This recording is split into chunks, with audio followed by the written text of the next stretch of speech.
But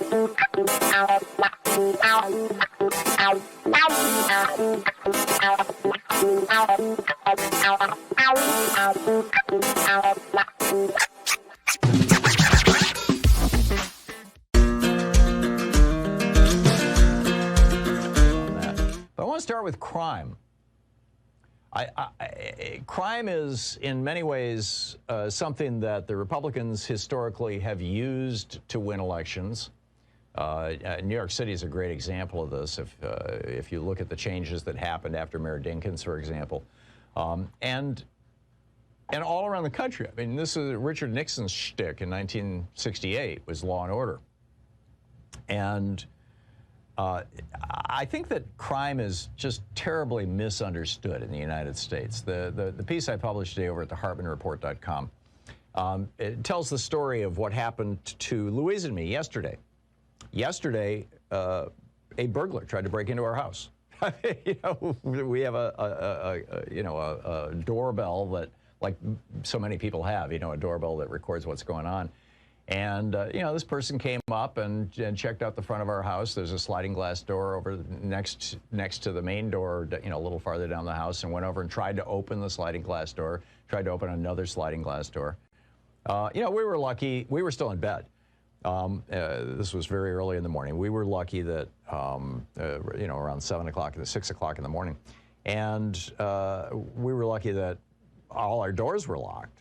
But this person went 3 houses down from us and broke into a neighbor's house and, you know, stole a bunch of stuff and absolutely terrified the neighbor who was home.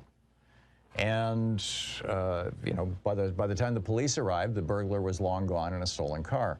I have a friend who's trying to sell a condo in downtown Portland.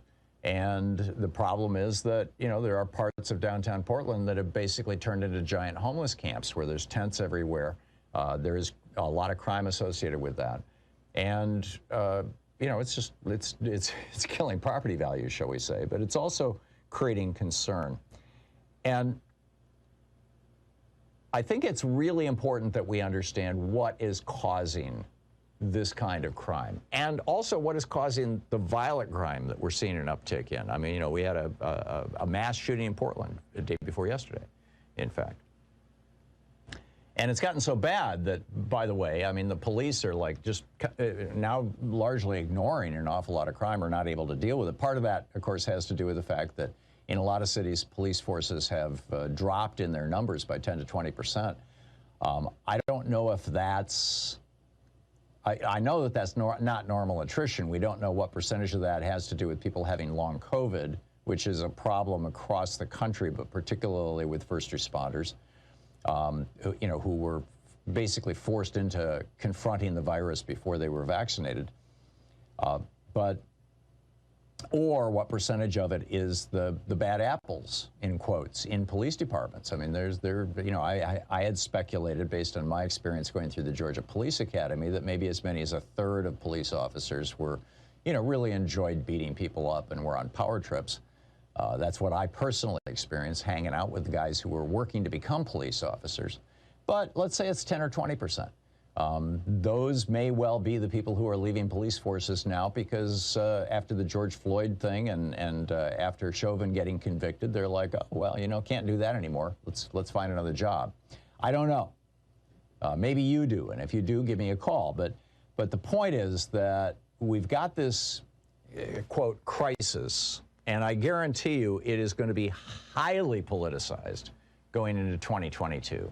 And the Republicans are going to be repeating every Democrat who ever said defund the police, and doing so largely out of context, because nobody is saying stop having community interventions. I mean, even the defund the police movement was really about, and you know, as Seattle has done and as Portland, I believe, is in the process of doing, yeah, and other cities as well, is, you know, there are times when it's better to send somebody other than an armed police officer to a situation. But, you know, that's kind of a side conversation. In fact, probably one that we can deal with after the break. But what I wanted to point out is that what causes society to come unraveled, and crime is a symptom of that, particularly property crime, which you could argue is a form of violence, a violent crime as well. But what causes society to become unraveled isn't what we think it is. We have this mythology, this story in our culture that crime always accompanies poverty. And there is, of course, a measurable association between low levels of crime and poverty, but it's almost entirely contained within the poor communities. And crime, you know, I've worked in places where there were genuinely poor people. I worked in a famine, literally, you know, hundreds of people dying a day around me in Uganda in 1980 after the war with Idi Amin. I worked in a massive slum in Colombia, in Bogota. I worked in the Klong Toy slum briefly with Bernie Cooper and Dwang Pratip with the Dwang Pratip Foundation. They were trying to build sidewalks that were not flammable because the giant Japanese corporation that owned the swamp that this slum was built over kept trying to burn them out because the local laws said you can't take back over your property unless there's no people on it. You know, I've seen deep poverty. I was in the Philippines with this guy, Father Ben Carrion. He's now passed away, but he used to write a column for the Manila Times called Joke Only. He's using humor to make social points. Very progressive priest. And he took me to one of the largest garbage dumps in Manila. And I mean, literally, it's like miles of giant piles of garbage. And the stench was horrible and flies and everything. And he said, now look at that pile over there. And it was like, you know, a quarter mile away. Look at that pile. What do you see? And I stared at it for a minute. And I said, oh, my God, it's moving. And he said, yes, those are children.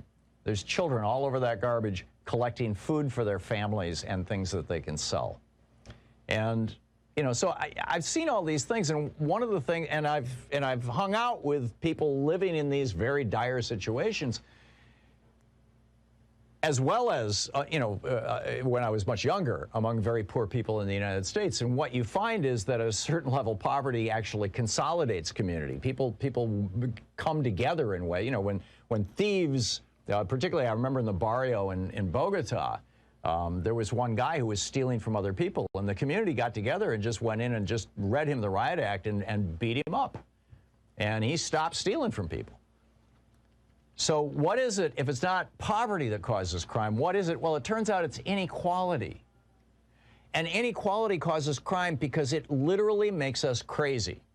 We are wired for fairness.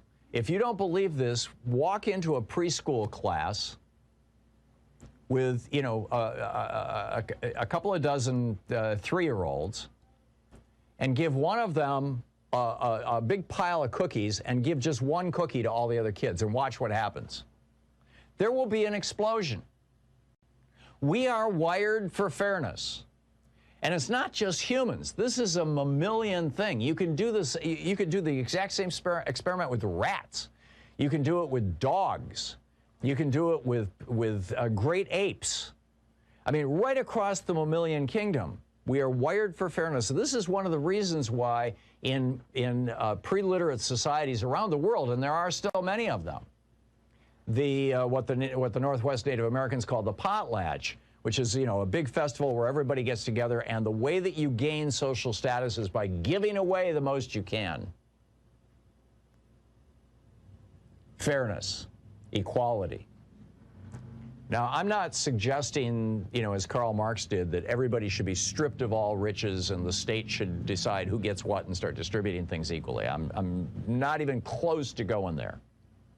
You know, from each according to his ability, to each according to his needs. You know, it was a nice saying. It didn't work out. But what I am saying is that we have become the most unequal society in the world, or at least in the developed world. We hit, about 4 years ago, we hit levels of inequality in the United States that were equal to what we saw in 1929 that precipitated the Republican Great Depression. And there is such a pile of research on this showing that it is inequality that causes crime, more so than poverty. Yes, poverty will cause crime, but inequality is the big driver because it breaks down social trust. Social trust is the essential piece that keeps a society together, that keeps the fabric of a society together. You feel safe walking down a street because of social trust. You feel unsafe walking down a street because of a lack of social trust. And what destroys social trust? Inequality and conspicuous consumption. One of the studies that I cite in the piece over at HartmannReport.com today is specifically about the perception of inequality. When there is conspicuous consumption, people stop behaving in a social way, people who are not among the consuming class. And what did we see today? A giant penis taking off from Texas, going into the sky, you know, another Amazon penis, you know, and billionaires in space, sitting around going, oh, yeah, we're billionaires. We can go into space. So maybe someday you can too.